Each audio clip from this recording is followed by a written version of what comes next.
démembrement de propriété, c'est la séparation, c'est juridique, c'est la séparation entre la nue propriété et l'usufruit.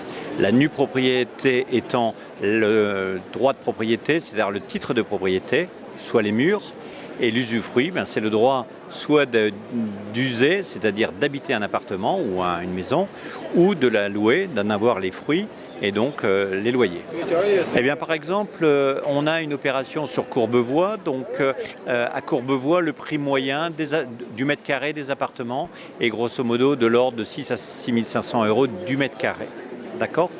En démembrement, donc on a une opération sur 14 ans. Donc pendant 14 ans, la personne qui va acheter la nue propriété ne pourra pas habiter cet appartement. Mais elle va acheter le bien aux alentours de 3 700 € du mètre carré. En d'autres termes, elle va pouvoir se payer un 4 pièces pour le prix d'un 3 pièces, tout simplement. Donc effectivement, c'est un produit plutôt de placement, c'est un produit plutôt de retraite, c'est une énorme alternative à de l'assurance en vue de la retraite. C'est également un produit extraordinaire de transmission entre des grands-parents et des petits-enfants. Les assureurs placent leurs fonds dans des obligations d'État qui sont des placements de l'ordre de 2%, alors qu'en démembrement de propriété, les placements sont de l'ordre de 6%. Donc on voit tout de suite que sur une période de 20 ans, par exemple, on a un capital qui est à peu près le double entre un achat d'un appartement en nue propriété et un contrat d'assurance vie, aussi bon soit-il. Mais on propose une gamme relativement étendue donc de produits, alors plutôt des appartements à la mer, à la montagne, à Paris, en banlieue, dans des villes en règle générale, des zones, ce qu'on appelle des zones tendues, c'est-à-dire des zones dans lesquelles il y a une forte demande de biens.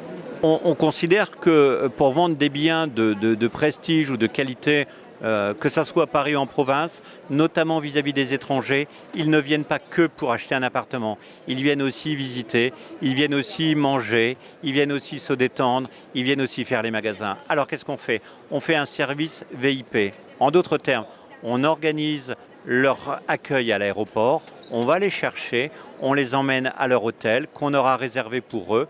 On aura réservé éventuellement un repas gastronomique, éventuellement une soirée à l'opéra, parce qu'on sait bien que pour aller à l'opéra, ça ne se réserve pas la veille pour le lendemain, c'est très compliqué. Donc là, on le fait 2 mois, 3 mois, 5 mois à l'avance.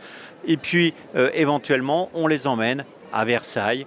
Ça, c'est si on travaille en Île-de-France.